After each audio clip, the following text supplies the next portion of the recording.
My name is Angela, and I'm 29 years old. I still remember the day my father's face turned crimson with rage as he shouted, "You're a disappointment," while signing my trust fund over to my sister Julia. She's a lawyer, and you're just playing with computers in your apartment. Those words were meant to break me to force me back onto the path he'd chosen. I didn't argue. I just smiled and left. 3 years later, their faces at my IPO ceremony were absolutely priceless. If you're watching this video, drop a comment letting me know where you're tuning in from. Hit that like button and subscribe if you've ever had someone underestimate your dreams. Trust me, this story of sweet redemption is one you won't want to miss. I grew up in Boston's elite Beacon Hill neighborhood in a historic brownstone that had been in my father's family for generations. The Wilson name carried weight in financial circles. My father, Richard Wilson, wasn't just any banking executive. He was the CEO of Atlantic Northeast Financial, one of the largest banks in New England. A Harvard Business School graduate, Dad believed success had a very specific definition: prestigious degrees, high-powered careers, and maintaining our family's social standing. My mother, Victoria, complemented my father perfectly. A Wellesley graduate who had given up a promising career in art curation to become the consummate banker's wife, she chaired 3 major charity boards and orchestrated our family's social calendar with military precision. Her personal motto might as well have been, "Appearance is everything." From our matching outfits at Easter Sunday services to the meticulous holiday cards featuring our picture-perfect family, every detail of our lives was curated for public consumption. Then there was my older sister, Julia. 3 years my senior, she had followed my father's blueprint for success, without a single deviation. Yale, undergraduate, Yale Law School, then straight to Harrington and Palmer, one of Boston's most prestigious law firms. By 27, she was on the fast track to becoming the youngest female partner in the firm's history. She had even married perfectly. Her husband, Dr. Christopher Montgomery, was a neurosurgeon from a family that rivaled ours in social standing. Family dinners in our house weren't just meals. They were performances. The mahogany dining table that seated 16 was set with the family china even on ordinary weeknights. Conversation inevitably centered around achievements and connections. "Julia argued a case before Judge Harrington today," my father would announce proudly. Or, "Victoria's charity gala raised $2 million for the Children's Hospital." The governor himself commented on her organizational skills. My achievements, when mentioned at all, always came with qualifiers. Angela got another A in her computer class, though I still don't understand why she isn't focusing more on business courses. Summer weekends were spent at our Cape Cod home, a sprawling white-shingled house overlooking the Atlantic.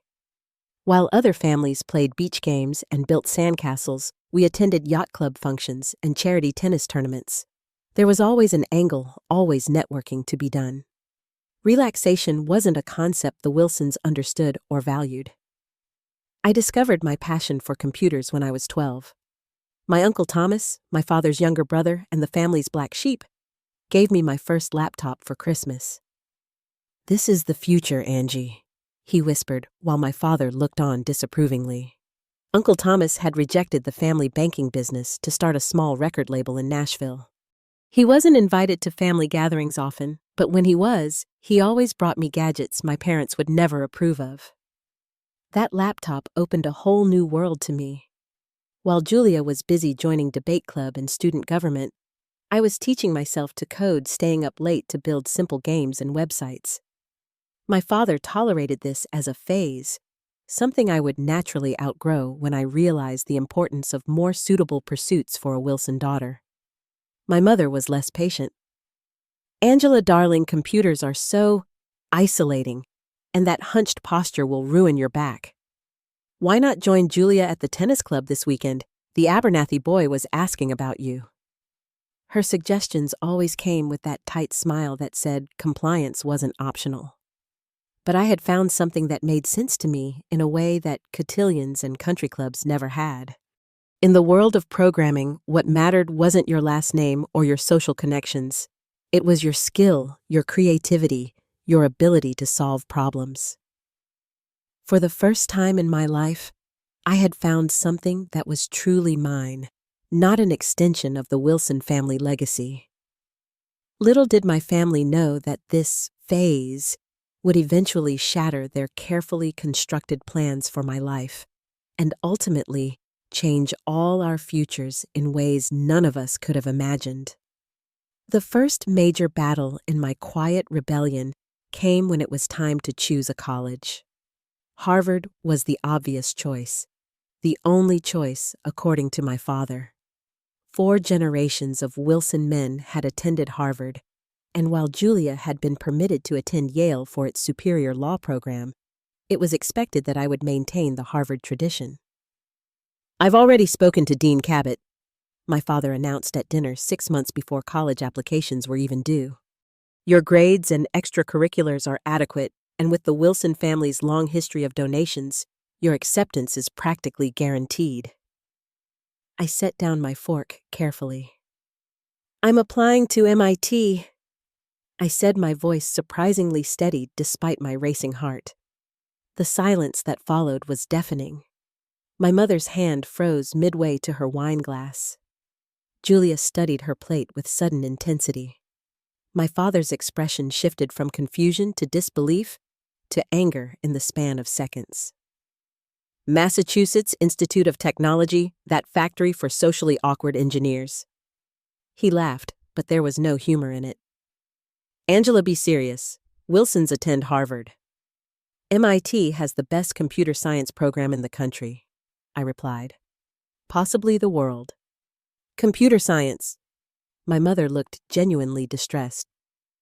"But darling, what about economics or political science, something with career potential?" The argument that followed was the first of many. But it was also the first time I truly stood my ground. I applied to MIT against my parents' wishes, and when the acceptance letter came, I accepted immediately. My father's disappointment was palpable, but he consoled himself with the idea that I would come to my senses after a semester or two.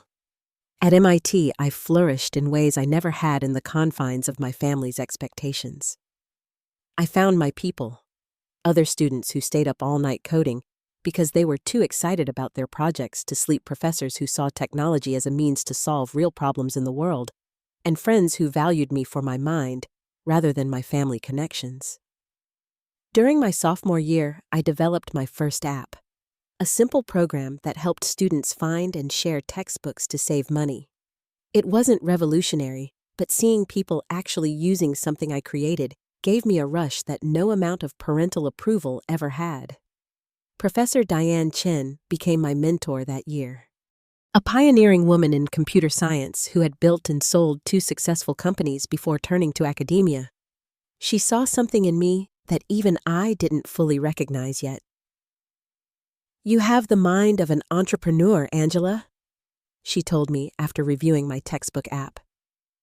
"You don't just see problems, you see opportunities to create solutions."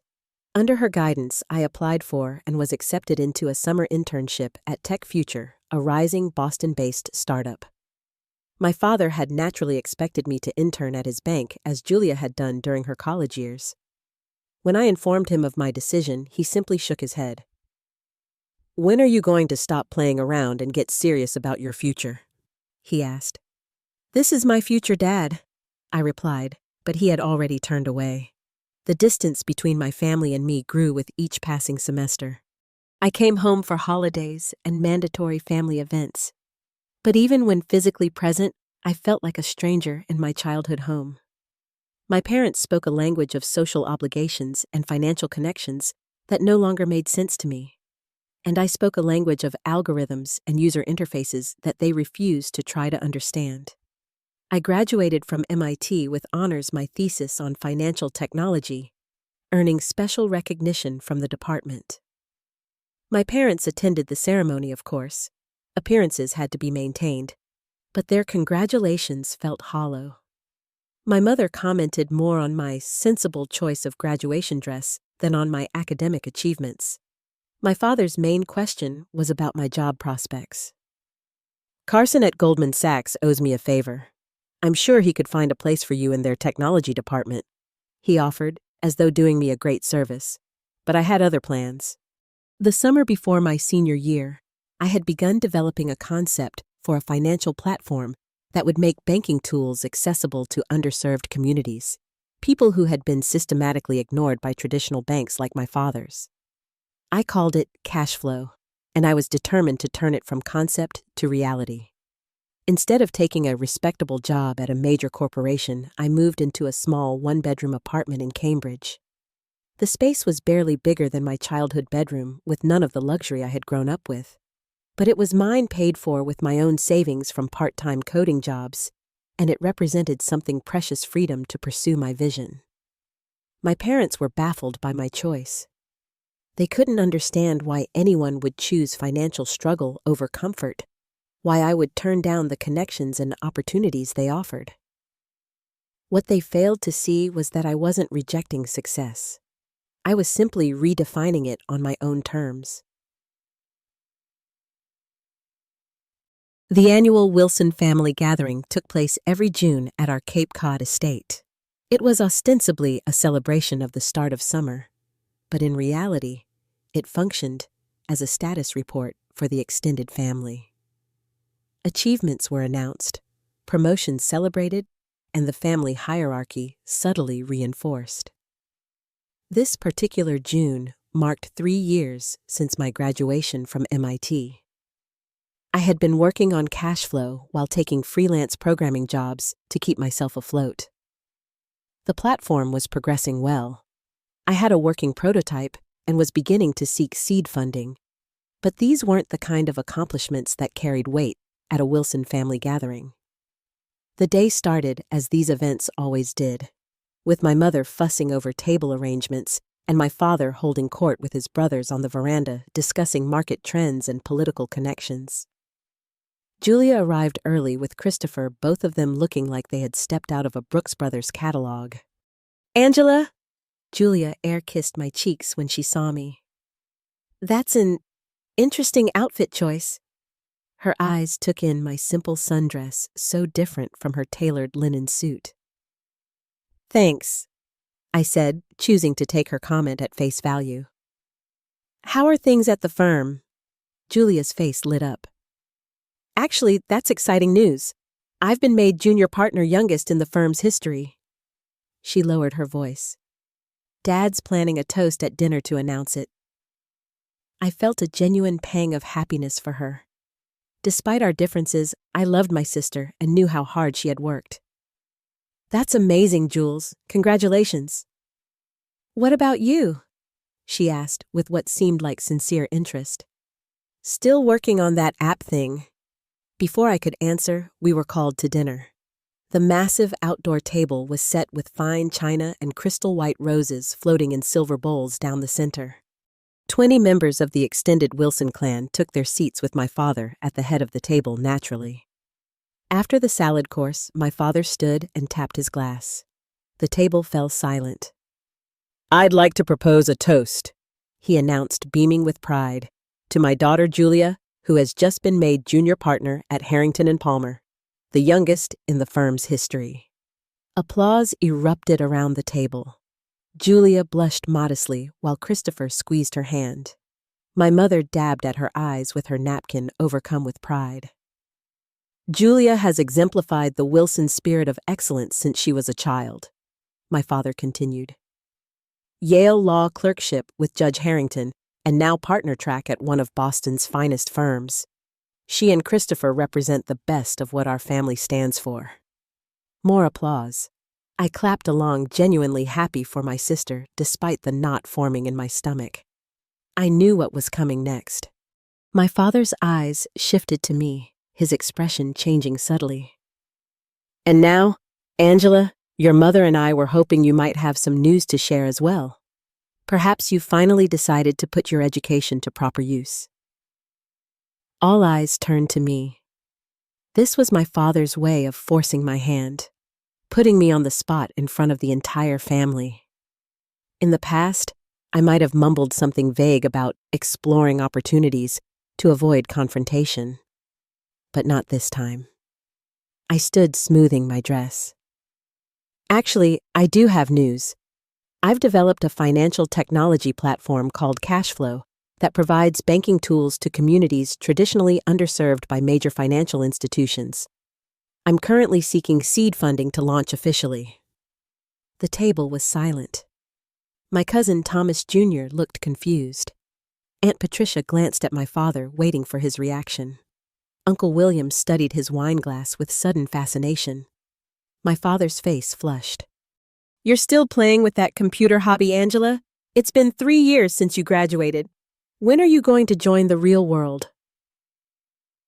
"This is the real world, Dad," I replied calmly. "Financial technology is one of the fastest growing sectors in the market right now." "Playing with apps in your apartment isn't a career." His voice rose. "Your sister is making a difference in a respected profession. She's continuing the Wilson tradition of excellence. And you're—" "What, tinkering with code?" I took a deep breath. "My platform has the potential to help millions of people who've been excluded from traditional banking, people your bank has ignored for generations." That was the match to the gasoline. My father's face turned a dangerous shade of red. "You're a disappointment," he shouted, slamming his hand on the table hard enough to make the crystal jump. "We gave you every advantage, every opportunity, and this is what you do with it." The table fell into shocked silence. Even Julia looked mortified. My mother placed a restraining hand on my father's arm, but he shook it off. What happened next still plays in my mind in slow motion. My father pulled a folded document from his jacket pocket. He had come prepared for this confrontation, I realized. He unfolded it on the table, the Wilson Family Trust amendment that had been drawn up when Julia and I turned 21. "I've been patient," he said, his voice dangerously quiet now. "I've waited for you to grow out of this phase, but I can no longer stand by while you waste your potential and the Wilson resources."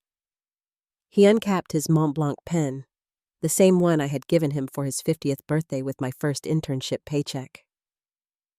"Richard," my mother murmured, "perhaps this isn't the time or place." But he was beyond reason. With deliberate strokes, he signed the amendment, then slid it across the table for my Uncle William, the co-trustee, to sign as witness. "She's a lawyer, and you're just playing with computers in your apartment," he said, gesturing between Julia and me.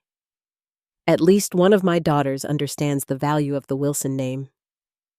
Julia looked down at her plate, uncomfortable but silent. My mother twisted her napkin in her lap. The rest of the family watched with the horrified fascination of witnesses to a car crash. I should have been devastated.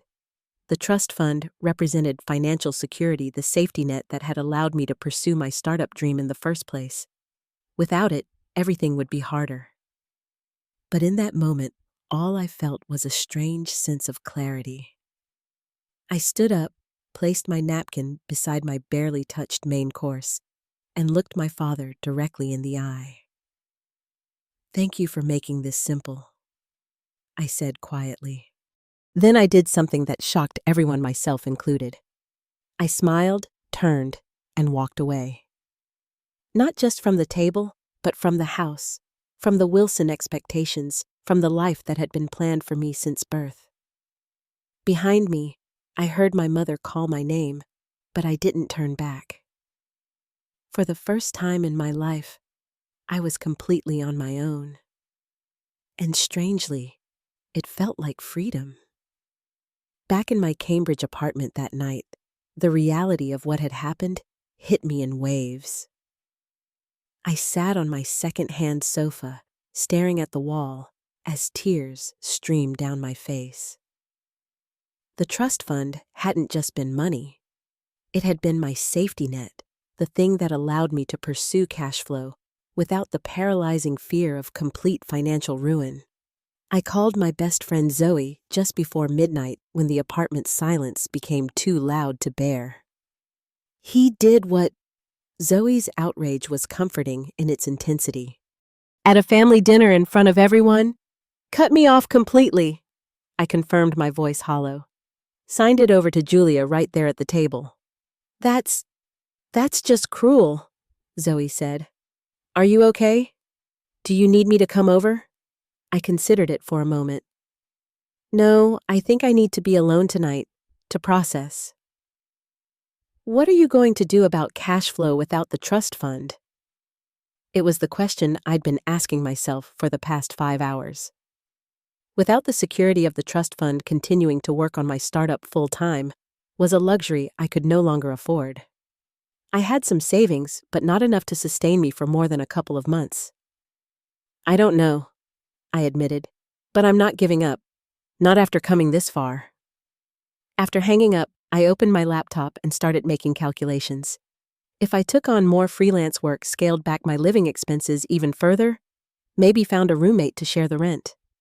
It wouldn't be easy, but it was possible. Cash flow would progress more slowly, but it would progress.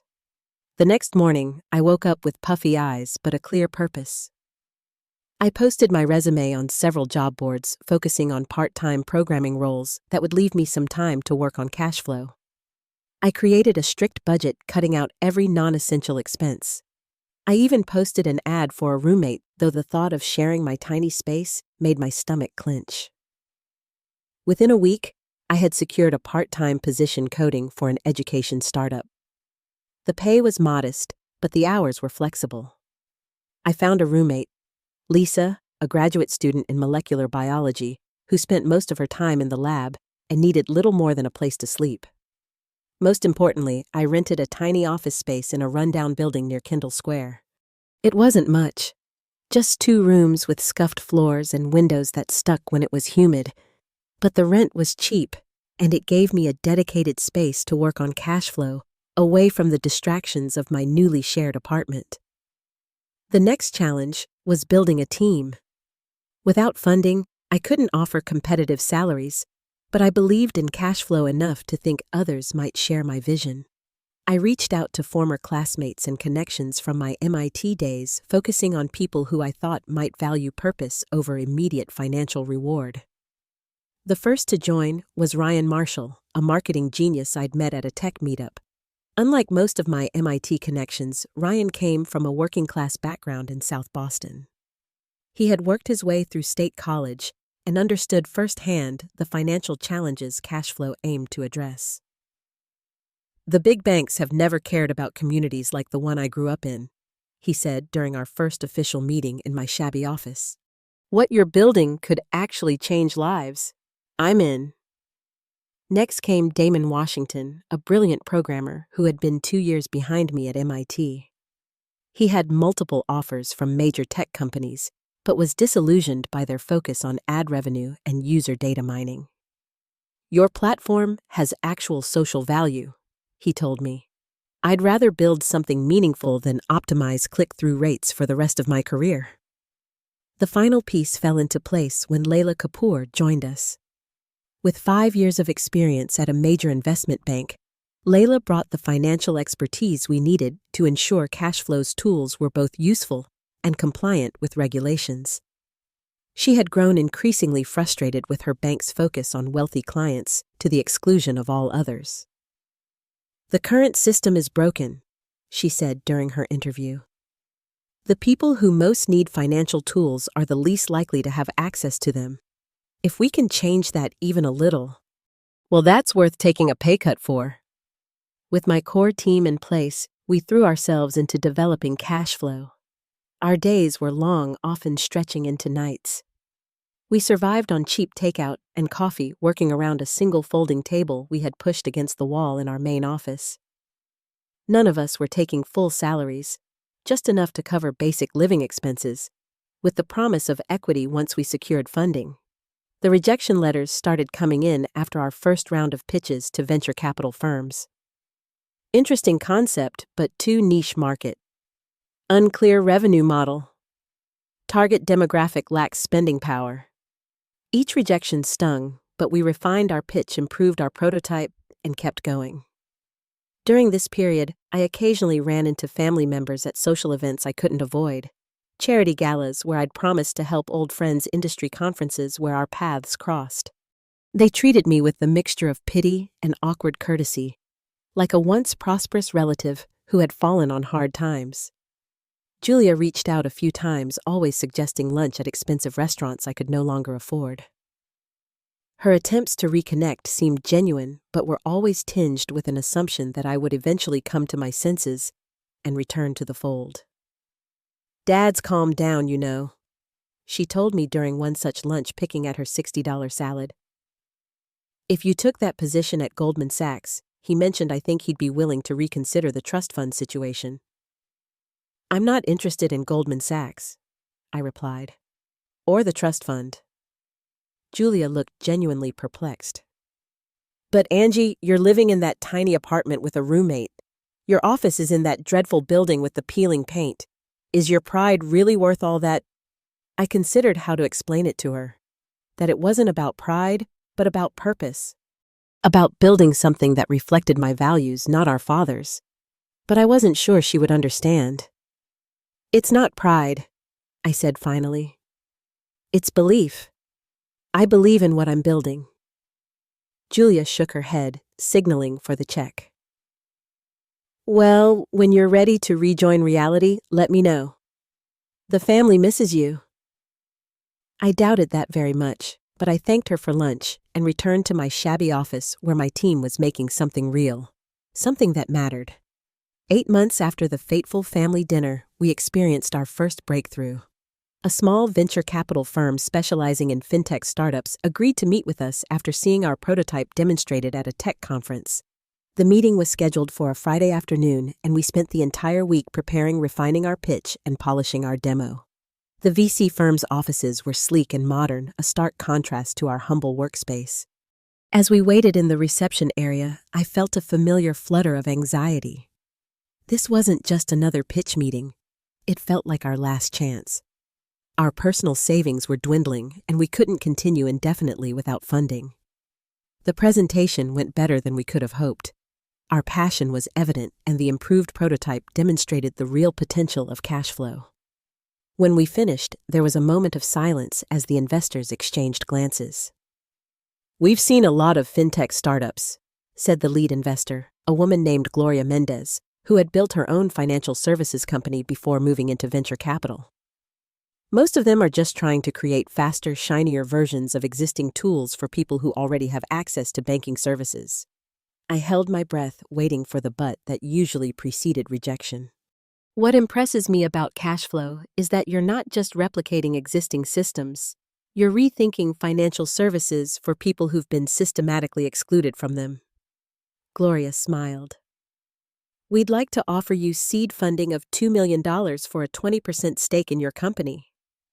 I managed to maintain my composure during the rest of the meeting, but as soon as we left the building, my team and I erupted into cheers right there on the sidewalk.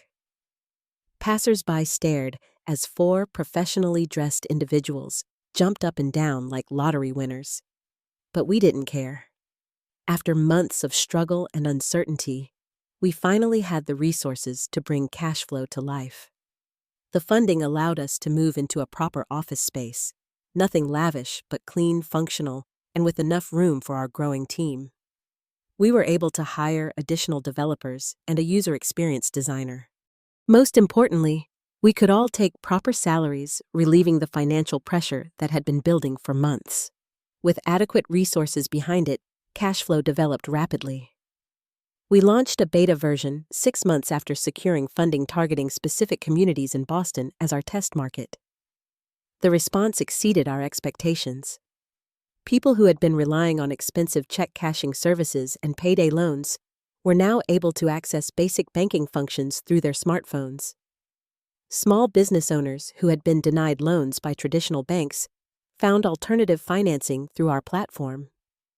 Tech Innovator magazine ran a profile on our company highlighting the social impact aspect of our work.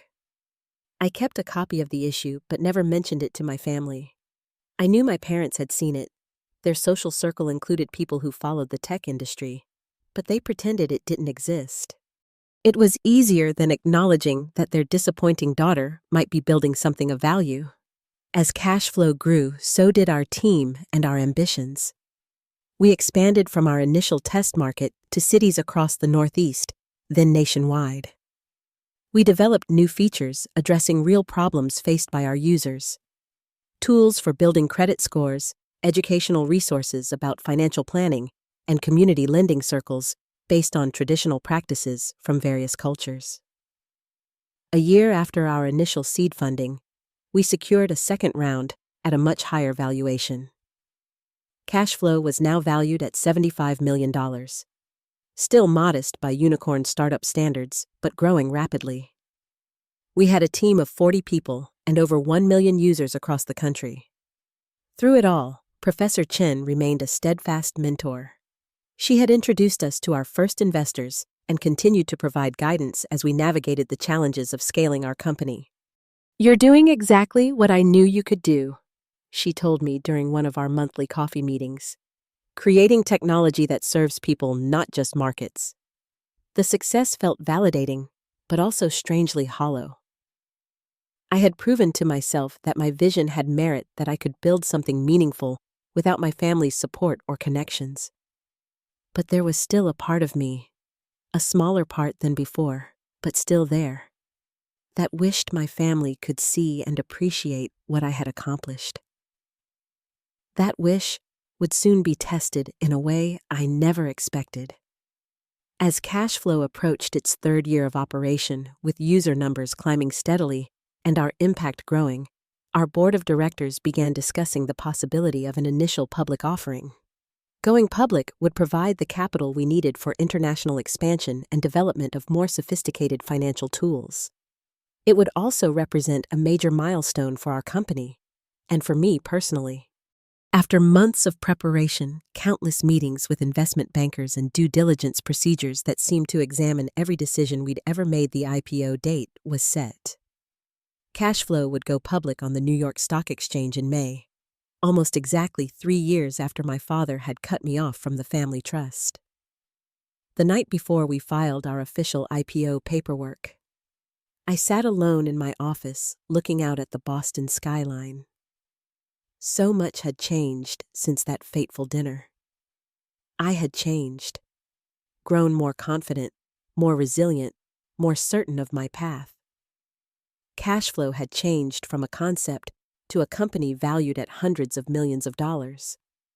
The only thing that hadn't changed was the silence from my family. On an impulse, I drafted formal invitations to the IPO ceremony at the New York Stock Exchange. I sent them to my parents, to Julia and Christopher, even to Uncle William, who had signed the trust amendment. I didn't expect them to come, but something in me needed to extend the invitation to offer them a chance to be part of this moment. To my surprise, they accepted. The morning of the IPO dawned clear and bright in New York City. I had barely slept, running through mental checklists and second-guessing every decision that had led to this moment. My team and I had taken over an entire floor of a midtown hotel, transforming it into a command center for the day's events. Ryan knocked on my door at 6 a.m., already dressed in his new suit, excitement radiating from him. "Car's waiting whenever you're ready. The others are downstairs." I looked at myself one last time in the mirror.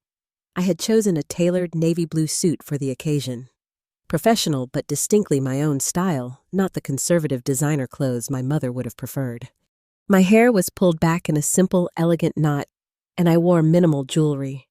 Just the small diamond earrings that had been a gift from Professor Chen when we secured our first major funding.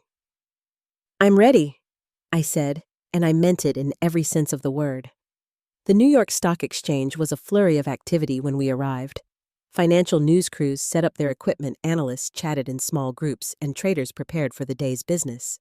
Our investment bankers met us at the entrance, guiding us through security and into a private room where we would wait until the opening bell ceremony. That's when I saw them, my family standing awkwardly near the refreshment table. My father in his impeccable suit, my mother elegant as always in Chanel. Julia and Christopher looking like they'd stepped out of a financial services advertisement.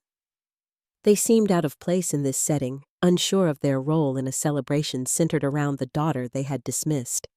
"They came," Layla murmured beside me, having heard enough about my family to understand the significance. "They did?" I replied, my emotions a complex mix of anxiety, vindication, and an unexpected flicker of hope. I crossed the room to greet them, conscious of the eyes following me, not just my team's, but those of the financial press who had started to recognize the family drama underlying this business story. "Thank you for coming," I said, my voice steadier than I felt. "It means a lot to have you here." My mother stepped forward first, embracing me stiffly. "You look well, Angela," she said, her standard greeting that conveyed neither warmth nor coldness. My father extended his hand for a formal handshake.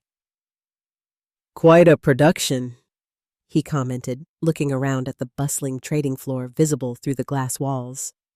There was something in his expression I couldn't quite read, not quite pride, but perhaps a reluctant acknowledgement. Julia's hug was more genuine. "This is amazing, Angie," she whispered. "Really amazing." Before the conversation could continue, we were called to prepare for the opening bell ceremony.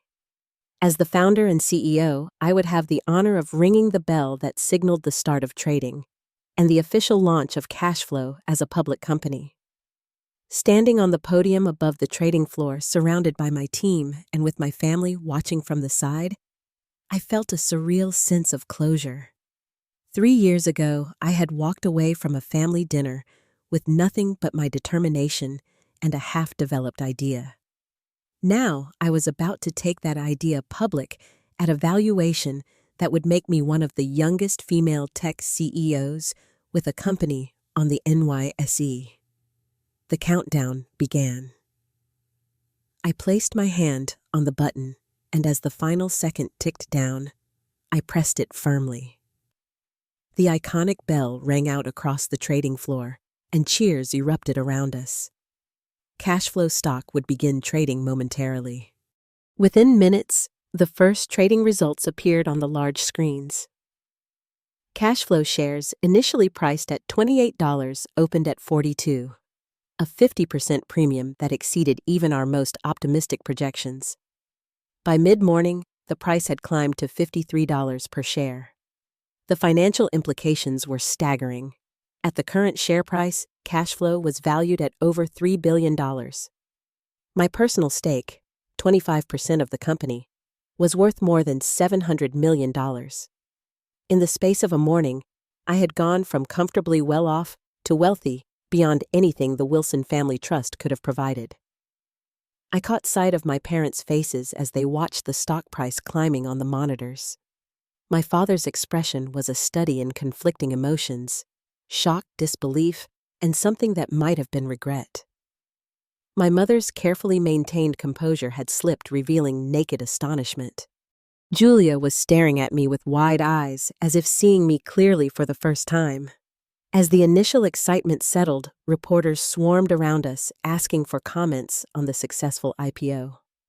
I answered their questions professionally, crediting my team and our vision of financial inclusion. When one reporter asked about my background, mentioning the Wilson banking connection, my father stepped forward. "Angela inherited the Wilson financial acumen," he said smoothly, as if he had supported me all along. "Banking is in her blood, though she's taken it in a more modern direction than previous generations." I could have contradicted him, could have mentioned the trust fund incident that financial reporters would have pounced on like sharks scenting blood. Instead, I simply smiled and redirected the conversation to Cashflow's mission. Later at the celebratory lunch, my mother found her way to my side, champagne flute in hand. "Darling, you must let me host a proper celebration in Boston," she said, her social instincts kicking in. "The governor would be delighted to attend, and the Pierponts are in town next month." "That's very kind, Mom," I replied, "but we're hosting our own celebration at the office for our team and early supporters. They're the ones who believed in us when it wasn't fashionable." The implied message wasn't lost on her. She sipped her champagne, recalibrating. "Well, of course your work colleagues are important, but family is family." "Yes," I agreed. "Family is family." Julia approached, having overheard the exchange. "Your company is incredible, Angie," she said with genuine admiration. "The way you talk about providing financial tools to underserved communities, It's so much more meaningful than what most of us do with our careers. Thank you, I said, touched by her sincerity. That means a lot. As the lunch concluded, my father suggested dinner that evening at Le Bernardin, his favorite New York restaurant where the maitre d' knew him by name. A family celebration, he called it, as if the past 3 years had never happened. Actually, I said, I have a better idea. Why don't you all come see our office first? I'd like to show you what cash flow really is beyond the stock price and financial statements. Their surprise was evident, but they agreed. My mother looked uncertain about visiting a tech startup office, probably imagining beanbag chairs and ping-pong tables. But this was important to me. If we were to have any kind of relationship moving forward, they needed to understand what I had built and why it mattered. Our New York office occupied 3 floors of a renovated factory building in Brooklyn. It wasn't the gleaming glass tower my father would have chosen, but the space had character. Exposed brick walls, large windows, and an open floor plan that encouraged collaboration. More importantly, it reflected our company's values: practical, accessible, and unpretentious. My family followed me through the security desk, looking around with barely concealed curiosity. My mother's expression suggested she was mentally redecorating, while my father assessed everything with the critical eye of a banker evaluating collateral. Welcome to Cash Flow, I said as the elevator doors opened onto our main floor. This is where it all happens.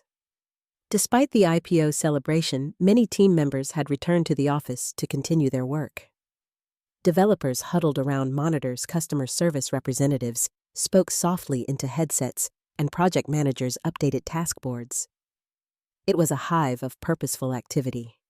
I introduced my family to key team members watching as they interacted with people from backgrounds vastly different from the homogeneous world of Boston high society. Ryan shared our marketing strategy with surprising patience, showing my father the data on community adoption rates. Layla explained our compliance frameworks to Julia, who engaged with genuine professional interest. Damon demonstrated our latest mobile features to my mother, who asked surprisingly thoughtful questions about user accessibility. As we toured the office, I guided them to what we called the Impact Wall, a large display featuring letters, photos, and stories from Cashflow users. There was Maria, a single mother who had used our platform to build her credit score and eventually secure a mortgage for her first home. There was the Rodriguez family who had funded their restaurant expansion through our community lending program after being rejected by 5 traditional banks. There was Darnell, who had used our financial education tools to save enough for his daughter's college education. My father stood before the wall reading the stories with an unreadable expression. These are all real people, he asked finally. Real people whose lives are better because they have access to fair, transparent financial tools. I confirmed. That's what cash flow is about. Not just the technology or the stock price, but the impact. For the first time, I saw something shift in my father's expression. A crack in the armor of certainty he had worn my entire life. He wasn't fully convinced, but he was considering the possibility that his definition of success might not be the only valid one. As we prepared to leave for dinner, my father pulled me aside into a quiet corner of the office.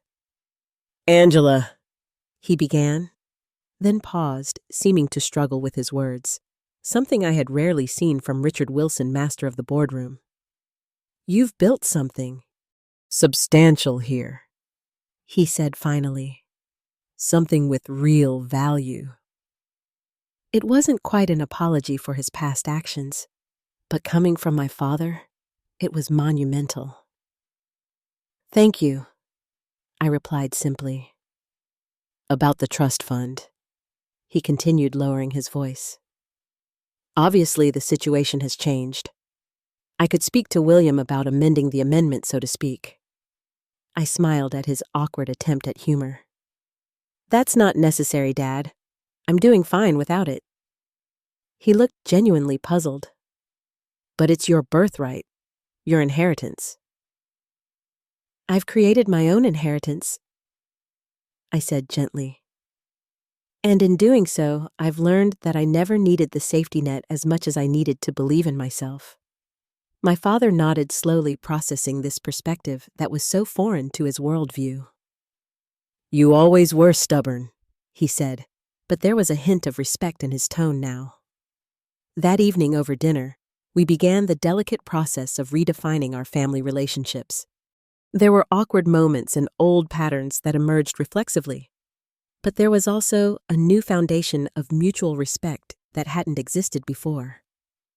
My success had forced my family to see me clearly, perhaps for the first time. As we said goodbye outside the restaurant, my mother embraced me with more warmth than I could remember in years. "We're proud of you, Angela," she said, and though the words might have been prompted by the financial success more than the mission, they were sincere. Julia hugged me last. "You were right all along," she whispered, "about finding your own path. I'm still figuring out what that means for me." I squeezed her hand. It's never too late to ask that question. In the months following the IPO, cash flow continued to grow and evolve. We expanded internationally, bringing our financial tools to underserved communities in Latin America and Southeast Asia. Our user base surpassed 10 million, and our stock price remained strong despite market fluctuations. With my newfound wealth, I established the Wilson Foundation, though not the kind my parents might have envisioned. Instead of funding symphony orchestras and hospital wings with the family name prominently displayed, the foundation focused on technology education for underprivileged youth, particularly girls interested in STEM fields. My relationship with my family gradually improved. We would never be the picture-perfect clan from those carefully orchestrated holiday cards, but we had found a new equilibrium based on authentic connection rather than conformity. My father even joined the foundation's board, bringing his financial expertise to our scholarship programs. Professor Chin remained a guiding presence in my life.